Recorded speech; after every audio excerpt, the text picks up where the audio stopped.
올해 집한 사람은 바보냐? 라는 지금 굉장히 좀 황당한 기사 제목이 나왔는데, 다주택자 양도세 퇴로에 대해서 뭔가 논의가 있는 것 같습니다. 아직 확정된 내용 아닙니다. 지금 연말이라서 그런가요? 아니면 내년에 뭔가 다른 이슈가 있어서 그런지 모르겠는데, 자꾸 이 부동산 정책 관련해 가지고 좀 썰들이 많이 나오고 있습니다. 그래서 지난번 영상에서도 제가 이제 아직 확정이 안 된 양도세 비과세 12억에 대해서 말씀드렸는데, 일단 본회의 통과되고 공포 후 곧바로 시행되는 걸로 또 최근에 업데이트가 됐어요. 그래서 빠르면 12월 중순 정도에 시행이 될 것 같고, 이거는 또 다른 이야기입니다. 다주택자의 양도세에서 뭔가 퇴로를 만든다. 이게 이제 2020년 상반기 때 한번 한 적 있죠. 6월까지 상반기 내로 다주택자 중과 한시적 배제한 게 있는데, 그때 좀 실효성이 상대적으로 별로 없었던 게 보유기간이 10년이었어요. 그렇기 때문에 좀 생각보다는 물량이 안 나는데, 좀 그런 것들을 좀 보고 있는 것 같습니다. 여기에 대해서 의견이 분분하겠죠.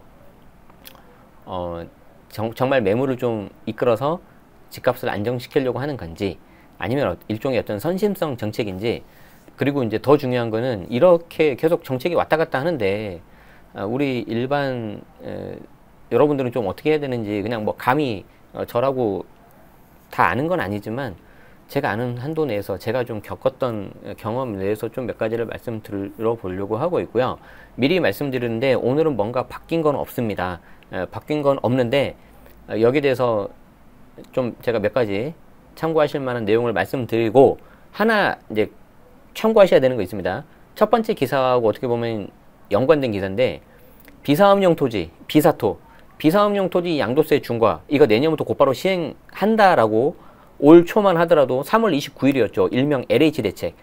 여기에 대해서 엄청 떠들고, 제 주변의 세무사님들도 이거 비사토 되면은, 비사업용 토지 되면 정말 세부담 커지니까 차라리 장특공 봐줄 수 있는 올해 파시는 게 낫겠다 해서 정말 그렇게 많이 그렇게 가이드를 주셨고, 실제 매도하신 분도 일부 계신단 말이에요.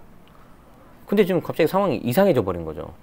지금 오늘이 며칠입니까? 라이브 한 이 날짜가 2021년 12월 1일인데 지금 한 달 딱 남은 상태에서 좀 굉장히 안타깝습니다. 그래서 이 두 가지 기사에 대해서 제 좀 개인적인 생각을 좀 짧게 말씀드려 보도록 하겠습니다. 일단 기사 원문 출처를 좀 밝히고 볼게요. 머니투데이 권화순 그리고 이소은 기자님이 작성하신 거고요. 라이브 한 날짜죠. 21년 12월 1일입니다. 광고가 꽤 많네요. 없애고 보죠. 여당에서 다주택자의 양도세 중과를 한시 완화하는 방안을 검토 중이다. 검토 중. 시장에서는 매물 유도 효과를 보려면 아예 다주택자 중과를 폐지해야 된다 라고 지적을 한다. 현재 다주택자 양도세는 2018년 8.2 대책에 따라서 중과가 됐다가 2020년 7.10 대책에 따라서 중중과가 된다. 또 이렇게 말을 만드는군요. 양도세 중과란 뭐냐면, 다주택인 상태에서, 이게 2주택 이상입니다. 조정 대상 지역에 있는 집을 양도하면, 그러니까 설령 다주택자를 하더라도 비조정 지역은 상관이 없어요. 그래서 이 요건을 만족하면, 특별히 중과 배제나 비과세 주택이 아니라면 양도세 중과가 적용이 되는데, 두 가지가 있어요. 첫 번째는 장기 보유 특별공제를 없애버려요. 아무리 뭐 10년, 20년 보유했다 하더라도. 그래서 과표가 꽤 올라가고요. 그 올라간 상태에서 세율을 가산세율로 붙여버립니다. 그래서 최고 30%, 20%였는데, 그걸 이제 2021년 6월 1일 이후의 양도분은 최고 30%까지 가버려요. 그래서 지금 중과에서 중중과가 됐다라고 표현을 한 것 같습니다. 좀 나름 재밌네요. 자, 그런데 웃을 수가 없는 게, 장기 보유 특별공제를 없애면은 과표가 밑에 있는 게 이렇게 올라와 버리거든요. 그래서 과표 자체가 올라오는 효과가 나요. 이 상태에서 기본 세율을 30% 때려버리면요, 얘가 최고 세율 75까지 나옵니다. 양도차익 과표가 10억이 넘어가면. 지방세 붙으면 82.5까지 돼버려요. 그냥 다 헌납해야 되는 거예요. 그래서 이거 자체를 없애야지 매물이 나올 거다. 그래서 이게 정말 매물을 유도해서 시장을 안정시키려는 정책인지, 아니면 일부 나오고 있는 의견이 내년 대선 때문에 지금 이런 거 아니냐, 선심성 정책 아니냐, 여기에 대해서 판단은 여러분들이 하시기 바랍니다. 자, 다만 집값이 크게 오른 상황에서 과도한 시세 차익을 용인해서는 안 된다는 반론도 만만치 않겠죠. 1주택자에 이어서 다주택자도 양도세 완화 검토인데 1주택자 양도세 완화 이거는 이제 양도세 비과세 기준을 9억에서 12억으로 올리는 그거를 말합니다. 저는 이걸 양도세 완화라고 생각을 하지 않고 마땅히 해야 되는 그거라고 생각한다고 지난 영상에서 말씀을 드렸어요. 3년 전 수준으로 돌려야지 이제 매물 유도 효과가 있다라고 하는데 1일 그러니까 12월 1일이죠. 정치권에 따르면 더불어민주당이 1주택자에 이어서 다주택자에 대한 양도세 완화 카드를 꺼내들었다. 이게 하루 이틀 전에 좀 이런 거를 할까 말까 하는 기사가 나와가지고 제가 제목만 보고 이게 좀 너무 좀 제 정규 수강생 분들한테 너무 이건 좀 약간 관심을 끌기 위한 기사 같습니다. 좀 그러네요 라고 말을 했는데 이게 진짜 이게 좀 뭔가 카드를 꺼내들었군요. 자 봅시다. 1가구 1주택자의 비과세 기준을 9억에서 12억으로 상향키로 확정한 이후 하루 만에 다시 다주택자 완화 가능성도 검토키로 했다. 약간 좀 찔러보는 거겠죠. 올해 다주택자의 종부세를 많게는 2배가량 올린 만큼 양도세 완화를 통해서 퇴로를 열겠다는 의도가 담겼다. 개인적으로는 방향은 맞다고 봅니다. 방향은. 그런데 방향성은 맞는데 그 방법에 있어서 잘못했다고 봐요. 할 거면 미리 했어야 돼요. 그러니까 우리가 이제 전략과 전술이 다르잖아요. 전략이란 건 여러분들 뭐라고 생각합니까? 저는 전략이 뭐라고 생각하냐면 우리가 서울에서 부산을 가요. 우리가 목표하는 바가 부산이에요. 근데 그 부산을 갈 때 비행기를 타고 갈 수도 있고 KTX 탈 수도 있고 SRT를 타고 갈 수도 있고 자차로 갈 수도 있고 그렇게 여러 가지가 있잖아요. 그 경우에 내가 어떤 식으로 갈지 그 방법을 정하는 게 저는 전략이라고 생각을 하고 중간중간에 아주 세밀하게 디테일하게 들어가는 것들은 그냥 전술이라고 생각을 하거든요. 그래서 어떻게 가든지 간에 나는 부산으로만 가면 되는데 나한테 맞는 방법이 나는 SRT보다는 자차가 좋다. 이럴 수 있는 거예요. 자 그런데 큰 틀에서 방향은 저는 보유세는 올리고 거래세, 취득세하고 양도세는 줄여야 된다고 저는 생각을 하고 있거든요. 그래야 시장에 매물이 나오고 정말 단순히 투기 목적으로 필요도 없는 집들을 너무 과하게 보유하고 있는 경우에는 내놓을 수가 있으니까. 그런데 지금 문제는 뭐예요? 절대 그렇지 않겠다라고 시장에 시그널을 계속 주고 팔아라 했는데 지금 그걸 스스로 지금 내려버린 거죠. 왔다 갔다 한다는 거죠. 문재인 정부에서 양도세 강화 정책은 크게 두 차례가 있었는데 요건 제가 앞에 설명드린 거니까 패스하겠습니다. 양도세가 현 시점에서 완화가 된다면 일정 부분 시장에 매물이 나올 가능성이 점쳐지는데 사실 일부 나올 겁니다. 왜냐하면 종부세 고지서가 이제 생각했던 것보다 이제 많이 올라갔거든요. 그게 이제 세부담 상한이 단순하게 작년에 냈던 거에서 150, 300%가 아니에요. 작년 기준에서 감면받기 전에 원래 된 금액이 있어요. 근데 그 금액이 작년에서 얼마 감면이 되면은 그 감면된 실제 낸 금액이 아니라 원래 계산된 그 금액에서 300% 때려버리거든요. 그러니까 이제 훨씬 더 체감이 부담이 되는 거죠. 자, 김종필 세무사님 말씀 좀 볼까요? 상담을 해보면 이번에 폭증한 보유세를 상당히 부담스러워하는 다주택자들이 많다. 그럴 거라고 보여집니다. 아직 증여로 돌아서지 않은 다주택자들은 양도세가 완화되면 차익 실현으로 들어갈 가능성이 있다. 기회가 있을 때 좀 파는 게 나을 수 있어요. 그리고 서울 수도권은 사실 너무 많이 올랐어요. 정말 많이 올랐어요. 그래서 꼭 이런 이슈가 아니더라도 그냥 투자 관점에서 본다고 하더라도 어느 정도 오른 거는 차익을 좀 실현하는 것도 괜찮아요. 다 가져가려면 안 돼요. 시장 상황이 예전처럼 좋지 않다고 판단한다면 지금은 일단 매각을 하고 자금을 확보하고 집값이 떨어지면 다시 들어가겠다는 전략을 세울 수도 있을 것? 저는 이건 반대예요. 이거는 이렇게 해서 잘 된 사람 못 봤어요. 자, 이은영 대한거선정책연구원은 양도세가 완화된다면 기존의 증여를 고민한 다주택자들은 증여 방식 대신에 친인척 간 매매로 거래할 가능성이 높다. 시장에서 매물 유가 여도를 보면 3년 전으로 돌아가서 파리 대책을 중과까지 없애야 된다. 어이구야, 이건 굉장히 급진적인 건데 이렇게까지는 못할 것 같은데. 만약에 이걸 했다 그러면은 둘 중에 하나입니다. 아까 말씀드린 것처럼 정말 시장을 안정시키고자 하는 의지가 강하다. 1번. 두 번째, 정말 정권 유지를 하고 싶다. 어떻게든 대선에서 이기고 싶다. 2번. 1번이니까 2번이니까요. 물론 3번일 수도 있는데 정답은 저도 모르죠. 여러분들 알아서 판단하세요. 우병탁 팀장님은 2019년 12월에서 2020년 6월까지 일시적으로 중과를 유예하고, 그쵸? 여기 이제 아까 말씀드렸던 2020년 6월까지 그때 기본세율만 적용되는데 당시에 양도세 완화 효과가 크지는 않았다. 왜? 10년 보유했던 사람만 해당됐거든요. 10년 보유한 사람이 얼마나 되겠어요. 그리고 10년 보유하신 분들은 대체적으로 그냥 그 집 하나만 있는 경우가 많아요. 그 집을 팔고 어디를 가겠습니까? 그냥 갖고 있는 게 낫죠. 지금은 종부세 부담이 크다는 걸 다주택자가 확인한 시점이기 때문에 중중과를 아예 기본세율 정도로 파격적으로 낮춰야 효과가 날 수 있다라고 분석했다. 그렇죠. 하려면 확실하게 해야죠. 그런데 쉽게는 못할 겁니다. 왜냐하면 이게 부동산 정책이라는 게 정치적인 어떤 의사결정을 할 수밖에 없어요. 그래서 이제 거기에 대해서는 제가 이제 가급적 발언을 하고 싶은 생각은 없습니다. 물론 정부 정책에 대한 신뢰도 추락이 필요했어요. 그래서 제가 사실 이 기사를 갖고 온 건 이거예요. 목적은 딱 다른 거 없어요. 뭐가 됐든지 간에 정부 정책에 대한 신뢰도 추락은 그냥 그렇지 않아도 내려와 있는데 더 내려갔어요. 그래서 여러분들은 좀 이걸 보셔야 됩니다. 그런데 이제 안타깝게도 지금만 그런 게 아니라 그 전부터 계속 이랬다는 거죠. 대표적인 예가 뭐예요? 2017년 12월 13일에 임대주택 등록 활성화를 해가지고 막 모으더니 1년도 안 된 2018년 9.13에 임대주택에 대해서 주택임대사업자에 대해서 세제혜택을 없애버린 거였어요. 제가 2016년 겨울부터 부동산 강의를 해왔기 때문에 또 저는 세무사도 아니기 때문에 또 그런 거 있어서 또 틀리면 더 욕을 먹는 사람이잖아요. 그래서 제 나름대로 더 공부도 하고 저는 또 주택임대 사업자예요. 그래서 보도자료 원문 보면서 꼼꼼하게 보면서 알려드렸는데 그때 2018년 9.13을 딱 보고 아 이거는 좀 기존의 방향하고 완전 다르네. 그런데 분명히 정책의 신뢰성이 좀 금이 갔네. 그걸 좀 그때 캐치했어요 저는. 아니나 다를까 그 뒤로도 계속 나오는 정책들이 좀 그래가지고 조금 아쉽다라고 생각을 했는데 두 번째 또 대표적인 게 뭐냐면 지금 굉장히 말이 많고 혼란한 2021년 1월 1일부터 시작한 최종 1주택 비과세. 지금 벌써 여러분들 잊어버리셨죠?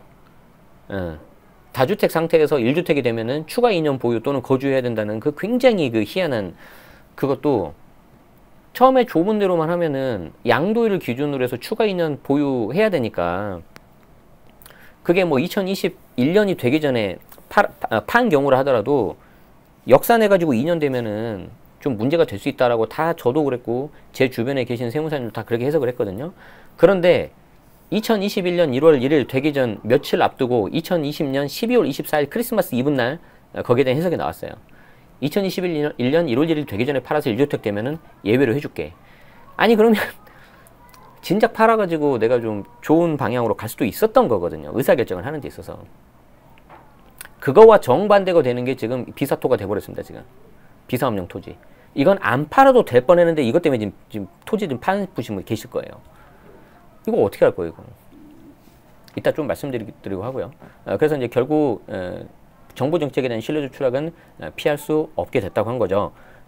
제가 말씀드린 예외 사항 빼고 710 대책을 발표하는 날 1년 안에 집을 안 팔면 양도세 폭탄을 맞는다고 경고했는데 이제 와서 한시적 완화하면은 판 사람만 이상해져 버리는. 그래서 이 제목 기사대로만 한다면은 이렇게 돼버린 거죠. 제가 차마 읽지를 못하겠습니까? 읽지를 못하겠습니다. 민망해서. 이거 들으신 분들은 얼마나 기분 나쁘실 거예요, 지금. 아직 뭐 확정된 건 아니지만. 자, 일각에서는 현재 정부의 부동산 세금 정책이 선후가 바뀌면서 스텝이 꼬였고, 그쵸. 결국 실패했다는 반송도 나온다. 너무 늦은 것 같은데. 종부세를 강화해 매물을 유도한 뒤에 양도세를 강화하는 수준으로 가야 안정효과가 극대화할 수 있다. 이게 아까 말한 제가 그거예요. 보유세를 올리고 취득세하고 양도세, 거래세를 낮춰야지 이게 좀 거래가 된단 말이에요. 그러면은 내가 좀 투자 목적으로 그래요. 100번 해서 그냥 투기라고 할게요.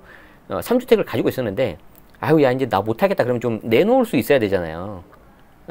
그런데 팔려고 봤더니 양도세가 70% 나와버리니까 아이고야 그러면 그냥 종부세 증여세 50% 나온다고 40% 나온다고 야 그럼 증여하자 이렇게 되는 거죠. 그럼 증여하면 어떻게 되는 거예요? 2월 과세 때문에 5년 안에 또 팔 수도 없어요. 5년 안에 팔면은 그 효과가 다 사라져 버리니까. 그래서 시장의 매물이 더 줄어드는 거죠. 아, 저 같은 일개 개인도 아는데 자, 하지만 정부 초기 종부세 강화에 대한 반발 여론에 밀려서 파리 대책에서 양도세 강화 카드가 먼저 나왔다. 이후 양도세와 종부세를 동시 강화하고 710 대책 나오면서 2020년 8월 달에 지방세법 개정하면서 취득세까지 꼬이니까 올려버리니까 완전 꼬인 거죠. 자, 어쨌든 이걸 가지고 뭐 누가 잘했네 못했네 지금 그걸 말하고 싶은 생각은 없어요. 제가 말하고 싶은 건 뭐냐면은 이런 거예요. 일단 안타까운 건 뭐냐면 제가 드리고 싶은 이제 메시지입니다. 참고만 하십시오. 첫 번째, 아무도 믿지 마라. 아무도 믿지 말 것. 아니 심지어 이렇게 정부 정책이 이렇게 흔들리는데 일관성이 없는데 어떻게 믿어요? 그리고요, 전문가 말도 믿지 마세요. 저는 전문가가 아니지만 제 말도 믿지 마세요. 그냥 참고만 하세요. 참고만 하세요. 예, 다 믿지 마시고요. 예. 누구만 믿어라? myself. 내 본인 자신만 믿으세요. 본인 자신만. 예, 그래서 공부를 하셔야 됩니다. 그래서 공부를 하셔야 됩니다. 아시겠죠? 이게 제가 드리고 싶은 가장 중요한 메시지예요. 그리고 두 번째는요, 실제 해보세요. 가만히만 있어서는 아무것도 바뀌지 않습니다. 내가 내일 뭔가 좀 더 나아지고 좀 더 뭔가 좋은 환경에서 지내시려면 오늘 뭔가를 해야 됩니다, 여러분. 오늘 뭔가 안 하고 가만히 있으면요, 내일은 똑같아요. 자, 그러면은 오늘이 내일하고 똑같잖아요. 그러면 모레도 오늘하고 똑같겠죠. 그러면 여러분의 인생은 그냥 이렇게 가는 거예요. 이렇게. 좀 아쉽지 않아요? 이왕이면은 뭐가 됐든지 간에 좀 이렇게 가는 거죠.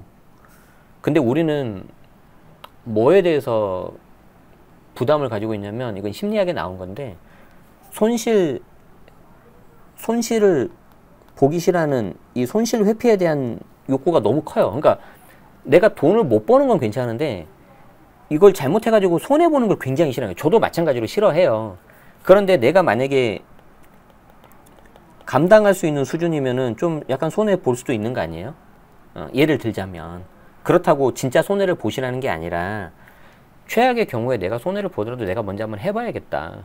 그게 주식이 됐든 부동산이 됐든. 그리고 나서 내가 실행을 해보면은요, 나중에 정말 또 좋은 기회가 올 수 있어요.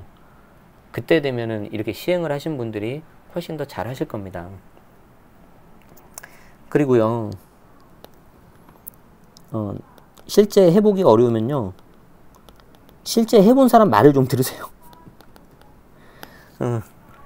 이게 안 해본 사람들끼리 서로 이야기해봤자 답이 안 나와요. 제가 그 회사를 다닐 때 저도 재테크를 하고 싶었는데 주식을 할까 부동산을 할까 이 고민을 많이 했어요. 그런데 주변을 쭉 보니까 주식을 해서 돈 번 사람이 별로 없더라고요, 내 주변에. 그런데 부동산을 해서 돈 번 사람은 조금 있더라고요. 조금. 물론 조금이긴 한데, 소수긴 한데. 그래도 여기는 뭔가 성공을 한 거 아니에요. 서울대 유명한 그 경영학 교수님이 있는데, 조동성 교수님인가? 맞나요? 그 교수님 책에 이런 유명한 말이 있어요. 무슨 말이 있냐면은, 10층 높이 건물에서 어떻게 하면 떨어져서 내가 살까, 그걸 알 수 있는 방법은 성공한 사람 거 방법 하나만 들으면 된다는 거예요. 실패한 사람 100개를 들으면 뭐예요? 전부 다 그냥 실패하는 건데. 물론 그 100개를 내가 하면 안 되는구나는 알지만 결국에는 못 내려오는 거잖아요. 그냥 성공한 사람 한 명만 딱 들으면 끝나요. 마찬가지예요. 그냥 실제 해본 사람 중에서 성공한 사람 말을 들으세요. 근데 만약에 여러분 주위에 주식으로 성공한 사람이 계시면은 주식 하세요, 그러면. 알려달라고 하세요, 그러면. 근데 저는 제 주변에는 부동산밖에 없더라고요. 여기는 거의 없더라고요. 그래서 전 부동산 했어요. 그리고 감사하게도, 운이 좋게도, 이렇게 좀 좋은 결과가 좀 나왔고. 그래서, 마지막으로 드리고 싶은 말씀은 뭐냐면, 하나만 더 보죠. 비사업용 토지, 비사토라고 하는데, 여기에 대해서 지금 원래는 이게 이제 LH 대책 때문에 나온 거 아닙니까? 일명 LH 그 사건 때문에. 이것도 참 할 말이 많아요. 눈에 보이는 일부 LH 직원 전부가 아니라 LH 직원 중에 일부 정말 정당한 방법이 아닌 그런 사람들을 찾아냈음에도 불구하고 결국 다 무혐의 결론 나잖아요. 근데 거기에 대해서는 뭐 제가 뭐 해당 뭐 당연히 전문가도 아니고 무슨 제가 뭐 경찰이나 검사도 아니니까 알아서 잘 하셨겠지만, 일단 우리들이 봤을 때는 좀 뭔가 좀 이상하지 않아요? 저렇게 막 329 LH 대체까지 내고 뭔가 막 다 막 할 것처럼 하더니, 뭐 조직도 다 해체하고 어떻게 할 것처럼 하더니 쏙 들어갔어요. 그런데 더 문제가 뭐예요? 그때 329 대책 나와가지고 비사토 관련해가지고 전부 다 이제 내년부터 장특공 없애버리고 중과 들어간다 했는데, 그러면 그거 내가 예를 들어서 주말 농장 한 경우도 비사업용 토지 들어가니까 아깝지만 내가 팔아버린 분도 계실 거란 말이에요. 근데 결국 이거 엊그저께 양도세 비과세 기준 12억 올리는 거에 있어서 제 주변의 세무사님들이 보시니까 비사토 내용이 쏙 빠졌는데 혹시 그냥 없던 걸로 되는 거냐 예측했는데 진짜 이렇게 돼버린 거예요. 그래서 여러분들 제가 한 가지 말씀드리고 싶은 거 뭐냐면요, 부동산은 말이죠, 특히 땅은요, 저도 땅을 안 해봐서 함부로 말씀 못 드리겠지만 아파트도 결국에는 그 대지 지분 조금 있는 거 결국 땅이지 않습니까? 저는 그 아파트를 주택을 살 때 내가 그 지역에 그냥 조그만 내 이름으로 된 땅 조각을 산다. 물론 이걸 내가 활용할 수 있는 가능성은 거의 낮지만, 내 마음대로 쓸 수 있는 경우는 거의 없지만, 그냥 소위 말해서 거기에 있는 땅을 내가 조금이라도 가져간다라는 생각으로 저는 사서 그냥 모으고 있어요. 내가 감당할 수 있는 수준 내에서. 그리고 이제 그게 너무 부담이 되거나 그러면 그냥 그렇게 안 하고 있고요. 저는 부동산은 너무 잦은 거래로 사고팔고 사고팔게 하는 그런 수단이 아니고, 사서 모아야 되는 그런 희소성을 갖고 있는 자산이라고 생각을 하고 있고, 그걸 함에 있어서 엊그저께도 제가 한번 말씀드렸지만, 만약에 내가 남의 돈을 가지고 레버리지를 썼다, 활용을 했다, 그러면 그건 되게 감사한 일이에요. 그렇기 때문에 거기 계신 임차인분이 좀 편하게 살 수 있도록 최대한 편의를 봐주고, 사람 간의 관계이기 때문에, 그리고 주거 공간이기 때문에 욕심이 날 때도 있지만 그 욕심을 좀 내리고 서로 도와가면서 하는 게 전 맞다고 봐요. 저는 임대주택 다 등록해서 그런 것도 있지만 다 그냥 5% 이내로밖에 안 올렸어요. 말소가 되면 그때도 5% 그냥 지킬 예정이에요. 왜 그러냐? 5%에 대한 명확한 기준이 없어서 양도세 중과배제나 혜택을 못 받을 리스크가 있는 것도 문제지만, 그거 올려받아서 뭐 하겠어요. 거기 계신 분들도 힘드신데 그냥 나중에 이제 팔 때 제가 차익을 가져가면 되니까 그냥 그렇게 좀 생각을 하고 있어요. 그래서 제가 바라보는 부동산은 저는 그냥 그런 관점입니다. 그래서 조금 주식 투자하신 분하고 좀 접근법이 다를 거예요. 저는 주식도 뭐 아주 조금 하는데, 저는 사놓고 기본이 5년이거든요. 어지간하면 10년이고. 그래서 뭐 쳐다보지도 않아요. 차트표. 어떻게 매도하는지도 몰라요. 저 객장 가가지고 직원한테 도와달라고 해야 돼요. 자, 그래서 정리하겠습니다. 제가 여러분한테 드리고 싶은 말씀은, 아무도 믿지 마세요. 제 말도 믿지 마십시오. 오직 여러분만 믿으십시오. 여러분만. 그렇기 때문에 공부하십시오. 공부하세요. 그리고 실제로 해보시고요. 실제 해보세요. 내가 감당할 수 있는 수준 내에서. 연끌하라는 게 아니고. 그리고 주변에 실제 해서 성과 난 사람, 그 사람들 좀 말을 들으세요. 이거를 좀 말씀드리고 싶었어요.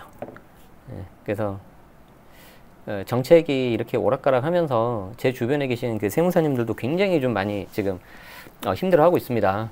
이렇게 하면 내가 실무를 어떻게 해야 될지 모르겠다, 그런 하소연을 할 정도로. 정말 안타까운 일이고,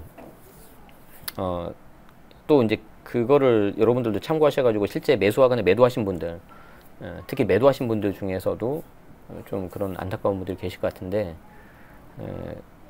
조금 이런 경우에는, 거래 비용이 너무 높은 경우에는 어지간하면 조금 느긋하게 가시는 게 좋습니다. 조급해하지 마십시오. 아시겠죠? 항상 우리가 조급해하고 빨리 돈을 벌고 싶고 빨리 부자가 돼서 빨리 은퇴하고 싶은 그런 생각들이 있기 때문에 조금 간혹 가다가 그러시면 안 되지만 아쉬운 의사결정을 하실 수가 있다는 거, 그걸 좀 말씀드립니다. 이 정책에 대해서 어떤 부분은 좋고 어떤 부분이 좀 아쉽다, 그런 거는 여러분들 스스로 한번 잘 생각을 해보십시오. 저는 가급적이면은 그냥 있었던 일 위주로 설명을 드리고 팩트 위주로 전달해 드리는 게 제 입장이라고 생각을 하고, 거기에 대해서 이 기사에 나오지 않았던 배경이라든가 히스토리, 과거 내용도 좀 알아야 되거든요. 거기에 대해서 말씀드리는 게 제 역할이라고 생각을 합니다. 좀 더 이야기 더 나누고 싶은데, 제가 오늘 강연이 좀 있어가지고, 또 모교에서 불러주시면 저는 무조건 가야 되거든요. 영광스러운 자리라서. 그래서 가서 강의 잘하고 즐거운 시간 보내고 다른 분들 만나고 그렇게 하도록 하겠습니다. 여러분들 날이 많이 추워졌는데 건강관리 잘 하시고요. 요즘에 좀 제가 라이브를 많이 못하고 있는데, 좀 이제 바쁜 시기 지나고 나면 시간 좀 잘 맞춰가지고 더 많이 소통하고 이야기하도록 하죠. 그리고 이번 달에도 멤버십 특강 있고 명사초청 특강 3번이나 있습니다. 그래서 총 4번 하는 거니까 잘 참고해 주시고, 이번 달에는 겨울방학 기념으로 전부 다 기존 특강 싹 다 한번 열 거예요. 그리고 1월부터 시작하는 정규 과정도 지금 모집 오늘부터 시작했으니까, 혹시 필요하신 분, 밴드에서 저와 2달 동안 아주 지겹도록 소통하실 분들은 이것도 한번 참고해 보시면 좋겠습니다. 늘 응원해 주셔서 감사드립니다. 건강관리 잘 하십시오. 여기서 마치겠습니다.